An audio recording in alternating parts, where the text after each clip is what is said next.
Good morning and happy Tuesday.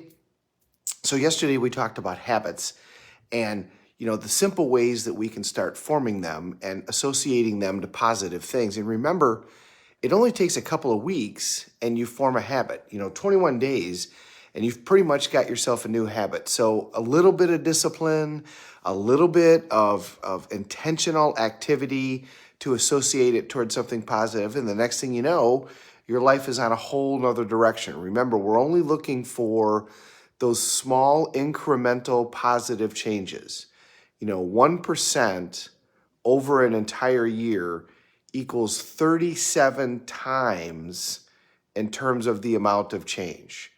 37 multiples. So 1% doesn't equal 365% at the end of the year because the 1% multiplies on top of itself. So it's 37 times 1. That's what you end up with at the end, 37 more percent. So what else can we do?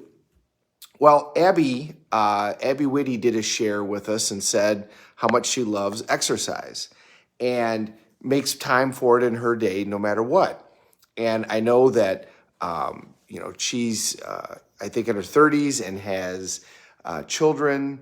So, sometimes it can be very hard to make time for those types of things when you're in that situation, but it's become something that is a must for her. So she schedules it and she does it. So we've all got those. We've all got our musts that we make sure that we create time for. And it's awesome that it's exercise, that's the one. So what else could you do in that situation? So now you've got one very positive habit that happens no matter what. It's already scheduled, you do it, and that could be something else for you. It could be the way that you eat. It could be that you clean your house. Whatever it is, you've got positive habits. And let's say now that you want to add another positive habit into your life. You want to add meditation. You want to add reading a book. All right, so let's associate it with the exercise.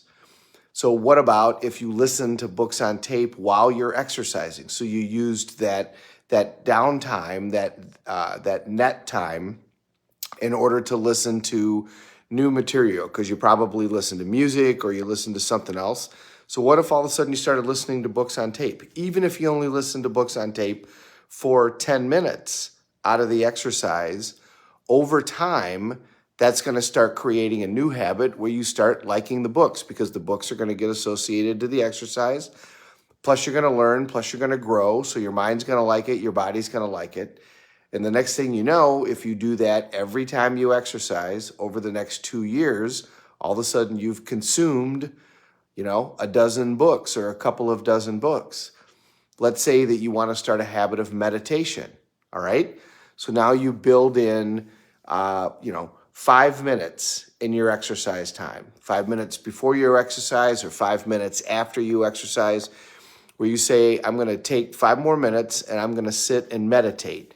Use an app, use some sort of assistance to help you out. And it doesn't matter where you are when you do that, but you add it to the exercise, that before you exercise, you're going to sit and meditate for 5 minutes. Or after you exercise, you're going to sit and meditate for 5 minutes, and just add that along. This is called habit stacking. And it's a great way to take something that you already positively do and add something else that you want to add on, a new habit that you want to have. And like we said, we're just looking for those small increments, 1% each time, just a little bit better than what we did before, because we know over a lifetime, that's going to stack up to a whole different life. Have a great day, everybody. Thank you very much for watching. We're all in this together. Let's take care of each other.